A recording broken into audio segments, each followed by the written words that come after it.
What's going on, people? We are Tottenham TV back here for another update today. You're getting 2 updates in one day. How lucky are you guys today? But we're going to be talking about playing staff for this update, and we're starting off with Hugo Lloris. We brought you the news yesterday claiming that Hugo Lloris has probably played his last game for the club, and Matt Law has reiterated that, saying that after 11 years, Hugo Lloris is expected to leave this summer, with it appearing increasingly likely that he has played his last game for the club. 11 years. Yeah, it's a long time. I wonder if he'll get a good send-off in the last home game of the season against Brentford. I wonder, but it'll be interesting to see if they bring him out and they do a send-off, or if it's going to be because they're still unsure, I guess, if he's going to be here next season. So I guess they'll be unsure what to do, but maybe it'll be very telling about what the club seemed to do on Saturday. It'll be a shame if he doesn't, because like we said yesterday, 11 years of service. There should be something to honour you. There has to be. Just because you've had a bad last year, that should not erase the previous 10 years of good service he's given to this football club. 100%. He's been one of the best keepers in the Premier League for pretty much a decade. And I think he probably had opportunities to leave, and he probably stayed with us. And I think he's one of those underrated keepers as well. I think he gets a bad rap on social media and stuff because recently he's made a lot of mistakes. But I think he was a top keeper. I think we'll miss him as well. I think it's one of those things you won't realise what you had until he leaves with Hugo Lloris in terms of the quality of the keeper he was.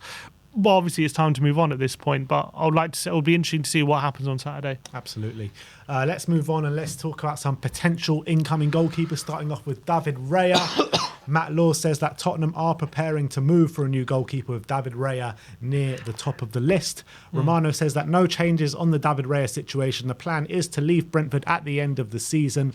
Raya turned down 2 contract proposals from Brentford months ago. Priority is to move to a Premier League club, while Brentford want a 40 million fee. Brentford are set to sign Mark Flecken as the new goalkeeper, I think from Freiburg in Germany. What's interesting about David Raya, what worries me, is that Chelsea and Manchester United also looking for new keepers, and if they do come calling, I feel like we'll be down the pecking order for him. Yeah, that is a worry. Obviously, it looks like De Gea might sign a new contract, so whether he does or not will depend on whether they want to spend big on a new keeper right now. When it comes to Chelsea, we know Edouard Mendy looks like he's probably out the door. They don't seem to fully trust Kepa, albeit he's probably had a better season in previous years this season. So they know they have money to spend. I wouldn't be surprised if they go in for him as well. But if he comes to Spurs, I think at least he'll know he'll be number 1 here for many years, and maybe at a good club in London as well. So I do think it might be an attractive prospect for him. I think 40 million for a keeper, obviously it's a bit hefty, but I think it's worth it to have a number 1 keeper sorted for the foreseeable. I think he's had a brilliant season with Brentford. I've been really, really impressed with him ever since they've come to the Premier League. I do think he fits what we want as well in terms of being able to play out from the back and stuff. So I think... Also, I reckon maybe, do you reckon if he comes to Spurs and does really well, do you reckon maybe he has a chance of getting that number 1 Spain spot? Who's number 1 in this? Now it's Unai Simon, isn't it, of Athletic Bilbao? Definitely has a chance, 100%. I think that he was in the World Cup squad, wasn't he? So he's already on their radar. So I think that if he goes to a club that is fighting for Europe, potentially in Europe over the next few years, and does really well, then of course it'll put him in the running. Yeah, so maybe that's got to be an attractive proposition for him. Yeah, absolutely. And, there's only one way it's up for Bazunu, and when you're looking at him, I think what he's shown this year and last year and the last couple of years in the Premier League, he deserves to be at a club fighting maybe for the Europa League, Champions League spots for sure. But let's talk about another goalkeeper in Gavin Bazunu of Southampton. The Football Insider saying that Tottenham are hopeful of a bid of up to 15 million could be enough to land Southampton goalkeeper Gavin Bazunu. And what do you think of Bazunu? I don't think he's had a good season, to be honest, I have to say. When I've seen him play, I don't think he seemed quite ready for Premier League football week in, week out. But clearly, at 20 years of age, he's got a lot of potential. I don't think he's been like a complete disaster. And for that, at 20 years of age, is not bad going, considering how tough it is to play high-level football. That especially, how many times do you see goalkeepers at that age doing well? Like, you see Donnarumma, but he's a complete outlier. Yeah. It's very rare for a keeper at 20 years of age to be ready for Premier League football week in, week out. So if we sign him 15 million and have him as our number 2, I'm not totally against that. I don't think we should be having him as our number 1 right now. I don't think he's ready to be number 1 at Tottenham.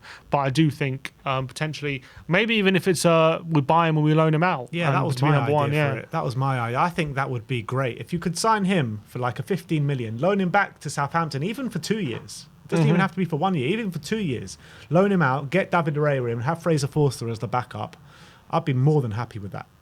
More than happy. I think that's probably a good way to go. And then you'll think about the future. You've got the present sorted as well. So I think 15 million as well for a 20-year-old goalkeeper who's already got Premier League experience is not a bad deal as well. But it just depends about our budgets for the season. Like, if we've got limited funds, I wouldn't want us to spend 15 million on Bazunu if it prevents us spending more on a first team player. Yeah, you know the way Levy looks at things. If something can give him a bit of resale value in the future for not such a big outlay, he'll snap their hand off for it. So I can see this one being a goer, to be honest. I really can.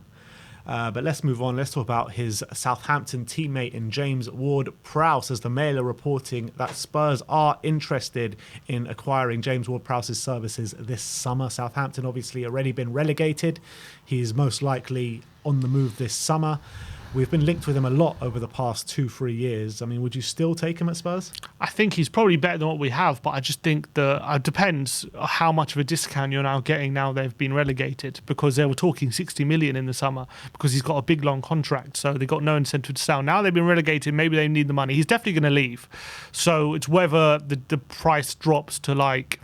If the price drops to like 30 million... I would seriously consider it, because I do think he probably is an upgrade on some of the players that we have, like Højbjerg, adds set pieces and stuff. But if you're talking more than that, I really wouldn't, just because I think his age is 28. So he's not like you've got a player there who could play for that much. Like he can still play the top level for a while, but I don't think it's not like a long-term signing. You're looking for the future at 28-year-old. I also think you're paying a high English tax, because I think you could probably get quality of similar ability, maybe not from free kicks, but in terms of general play you can definitely for less money than, like, say 45 million, say, if that's what their price is. I probably if in an ideal world I would say no. To be honest, I'd rather look at younger players who maybe have more technical ability in open play. But like, if it is 30 million, like, and if we're really struggling for targets, I don't think he's the worst option. The thing is, I don't see James Ward-Prowse coming in here and starting week in, week out, to be honest. I think that once Bentancur gets back fit, Bissouma is going to be coming along. I think those two will get in the team ahead of him. We've also got the likes of Skippy and Højbjerg. I mean, I do think James Ward-Prowse is a better player than Højbjerg, to be honest, especially his technical ability.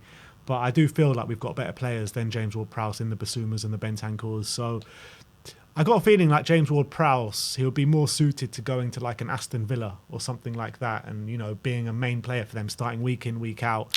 Brighton.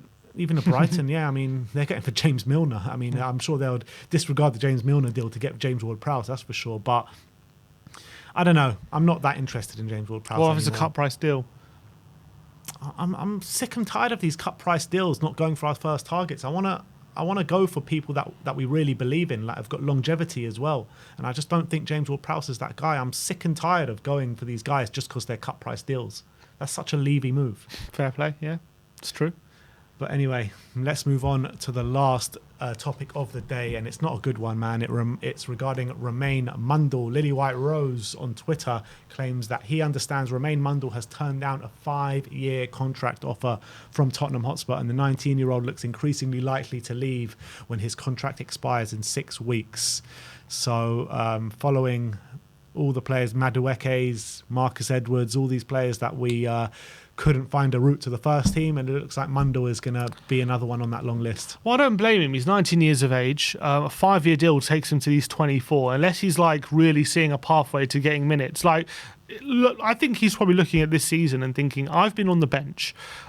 Spurs have needed some energy or something to happen from a substitute, and yet they turn to Lucas Moura, who keeps shitting the bed whenever he comes on, who's leaving at the end of the season, instead of turning to me and not giving me an opportunity. Yeah. So why would I commit my long-term future of 5 years to this club when at the moment they're not providing me any sort of opportunities to prove my worth? And I don't want to stagnate. I want to play first-team football. He's probably looking at people like Bellingham. I mean, and obviously he might not be Bellingham's quality, quality. But like Bellingham's same age or similar age to him, 19, 20, and he's gone to the Bundesliga, just made a name for himself. People like Sancho. I think he's looking at the Maduekes. He's looking at the Marcus Edwards. You know, Marcus Edwards got chased out the door by Spurs for attitude problems. He's gone to Portugal and he's made a name for himself. He went to a lower league Portugal, well, not lower league, but lower in the top division in Portugal, and he got a move to Sporting Lisbon, one of the top teams in Portugal, and he's doing really well there. Madueke went out to PSV, made a really big name for himself, and now he got a big money move to Chelsea.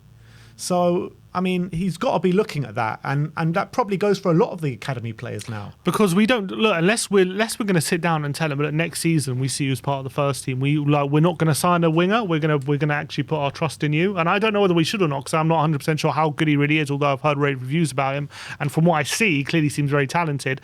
But unless he's going to get that assurance from Tottenham, like, look, next season you're going to be Son's understudy. We're not going to sign another winger, and we trust in you because we believe in you.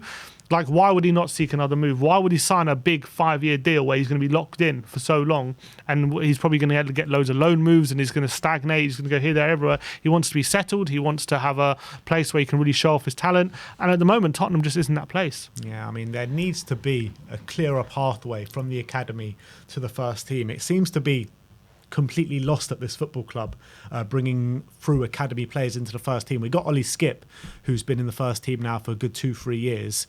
But apart from that, I mean, who's come through in the last 3-4 years? Nobody. Tanganga. I mean, Tanganga, his development has not been aided by Spurs. You know, he didn't get any loan moves. He's rotting away on the bench and not getting any minutes. So, I mean, there is no pathway to the first team from the academy. And when you look at all the top clubs in the Premier League, there is a clear pathway there. But at Tottenham, there isn't one. And that's to our detriment, because we could really use our academy. We have all these amazing training facilities and, you know, the best facilities for academy products, and yet we're not able to churn out good players from it. Yeah, it's disgraceful, to be honest, and the whole thing needs to be looked at. And just everything is just such a mess. Like, even from the top to the board, to the sporting director, to the manager situation, to the academy, even the under-21s got relegated, the women's are about to get relegated. I mean, every single facet of this club at the moment, from a sporting point of view, is a complete mess. Now, the other side of things, amazing. Everything is Beyonce's in a couple of weeks. You know what I mean? It's in a tip-top shape, everything else, but we're a football club. Yeah. And everything to do with football at this football club is a mess. And it's a joke. I don't know how we've let it get to this way, but that is your Tottenham update for today. Let me know in the comment section below regarding any of the news stories we brought to you today. Like, subscribe and comment. And as always, come on, you Spurs.